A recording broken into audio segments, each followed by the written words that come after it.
Welcome back to FATUAL Chat with Debbie. And before the network interruption, I was telling you about the headlines that we have had, the most interesting of them all, since after the Tollgate, call it what you want to call it, Tollgate incident. Well, it is now said that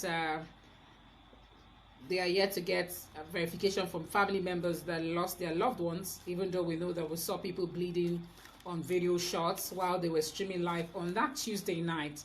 But the panel of inquiry has been commissioned and they started sitting today. And though they were supposed to primarily sit to hear cases of the abuse done by the men of the Special Anti-Robbery Squad, SARS, however, they have added the Lekki Tollgate incident victims to that list. So they're saying that if you were victimized, you were shot by bullets, you were beaten, you lost a loved one to that crisis, to that incident, the military ambush on those innocent protesters. If you have anyone that you have been looking for, perhaps you suspect was there, and you haven't seen the person, well, the inquiry panel is supposed to hear you as well. Anyways, be that as it may, on the 20th of October 2020, there was a very bad incident that happened in Lagos, Nigeria. And we're still trying to get our guests to join us, but that seems to be proving a little bit of a hurdle. But anyways, let's get on so that I can read, I can just tell you what we have on the headlines. On the headlines today, we are going to be looking at the non-releasing of the CCTV footage of the Lekki Tollgate for that particular day, Tuesday the 20th of October 2020.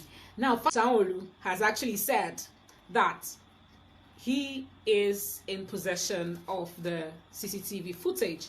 He agrees that there were military men saw on the shot, but he seems to have an issue with saying it was a massacre because, according to him, there are no proof of that. So maybe we are saying, maybe this footage he has proves otherwise. Maybe there were no dead bodies dropping like we saw on the videos that they posted.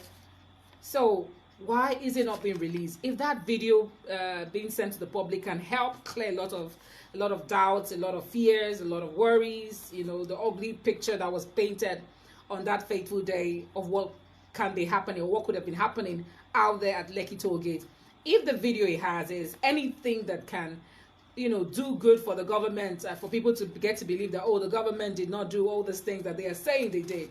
If it be the case, why is the clips not yet released till now? And then we also look at the discovery of the camcorder. I call the headlines that we've had interesting and confusing. And this is the reason I think it's confusing. Now, 6 days ago, yesterday was 6 days ago, Monday, yesterday, 6 days ago to that day, there was an incident that happened. The very next day, Lawman, the sanitation authority in Lagos, did a cleanup, and they cleaned the entire zone, the entire Lekki area, including other parts of Lagos. And for goodness sake, the camcorder, if it was dropped by a reporter or an investigator or even the protesters, the place the camcorder was kept, what could he have filmed from there? I have worked for TV for a very long time, and I remember I used to have a camcorder of that kind.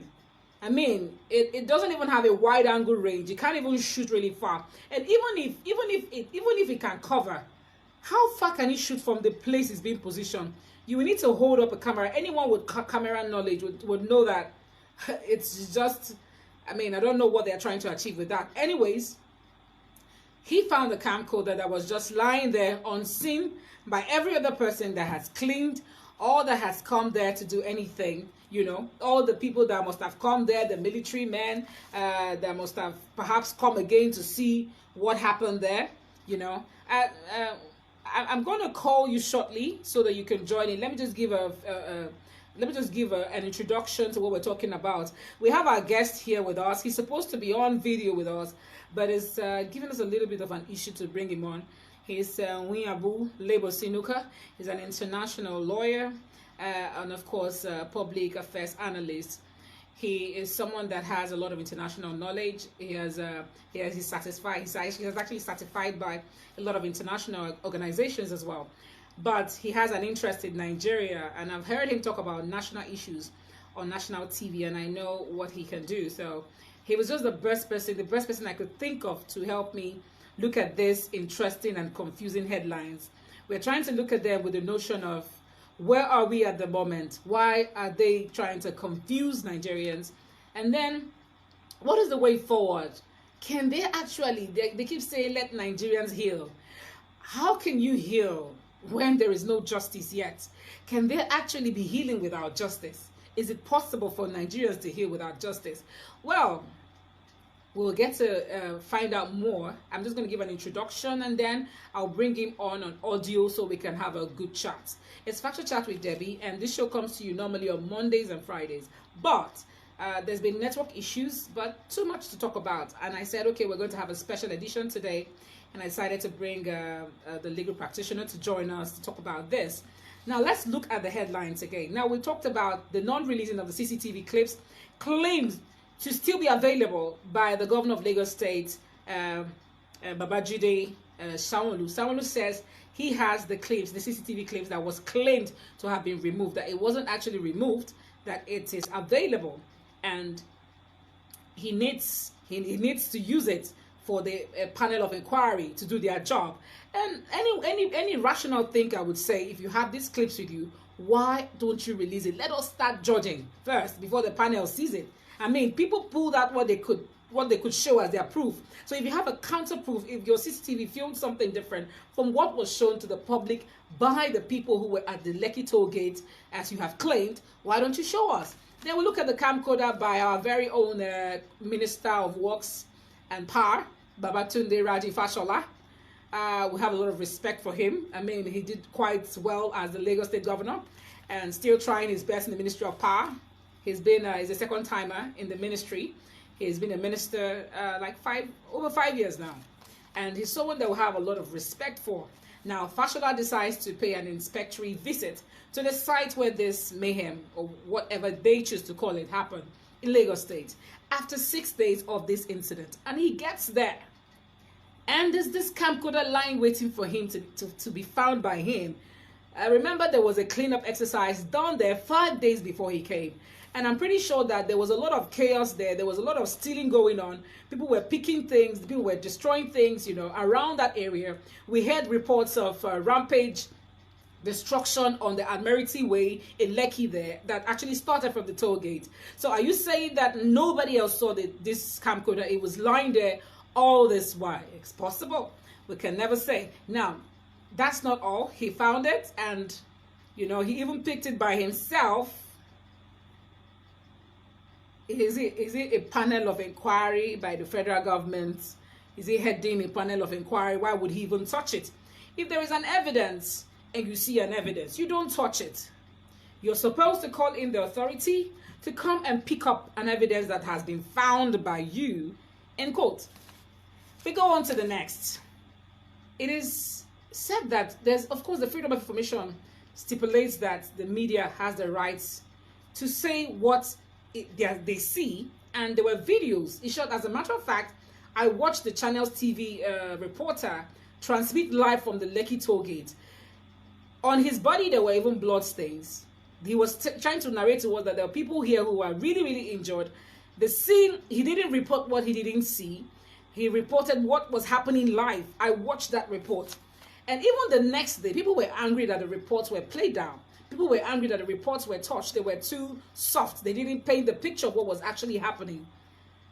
And these TV stations still got fined for unprofessional reportage of the Lekki Tollgate incident. I'm quoting the NBC, the National Broadcasting Corporation. I'm quoting the NBC. Unprofessional reportage of the Lekki Tollgate incident. And the next day, Nigerians were even saying that, aside from Arise, that the other platforms did not quite give the story the way it was. They got it better on Instagram Live and even on Facebook Live, because there were more videos, there were more proof that show that this incident actually happened. Anyways, we'll be taking a little break, and when we come back, we'll have our very distinguished guest with us, and we'll be doing justice to this topic. We're sorry you will not be able to see him on visual. We're going to do this audio, but you will still get sensitized. Now, while we're talking about this, what is the way forward from where we are? Now, with the happenings already, do people even have confidence in the panel that has been set up? Because first of all, the government took sides. The president gave a speech, did not even acknowledge. He finally did just yesterday, Monday, in a tweet, acknowledging that people died. So if the president, if perhaps one would have expected that, oh, he's not sure. So you would expect him to say, I understand that there is speculation that people died. And I want to really commiserate with the families of these people who are suspected to have died in the Lekki Tollgate. However, a panel will be set up to look into this, and if truly we find out that people were actually killed, these and these measures will be taken. That's what we would have expected, but he did not even mention the Lekki Tollgate issue. Now, if a panel is set up by people who are already saying you don't have facts with you, and you say, oh, this thing did not happen, nobody died. In short, from the very first day, why do I keep calling him Fashola now? Maybe because Fashola has come to be like in the scene of things. Anyways, Sanwo-Olu, from the very first speech he gave after the Lekki Tollgate incident, denied that there was any killing at all. He only admitted while being interviewed by an international, I think Anderson of the CNN interviewed him, and that was where he actually admitted that yes, he had actually 2 people so far, are really dead, but that's about it. It's not as bad as they painted it. Now, if he, who is supposedly the person who constituted this panel, if he is not really standing in the middle, if he's already biased, if he's already taking sides and saying nobody died, and he picked these people who formed this panel, do the people really have faith that they're going to get justice? Because you expect a government to hear that people were killed, you stand in the middle, and then you make professional speeches as a man of the people, elected by the people. But he stood in the middle, and he didn't stand in the middle, I beg your pardon. He stood on the other side and said nobody died, which means that he believes that nobody died, even after he has seen the CCTV footage that he said he has. So, well, we'll be back shortly. Stay on the page. This is Factual Chat with Debbie. We're streaming from Deborah Balama's page, my personal page. So we'll be right back with NWIABU LEGBORSI, but on phone, so that he can get to give us his impressions about this. And we'll look at the way forward for Nigeria. How can we heal without justice? We'll be right back.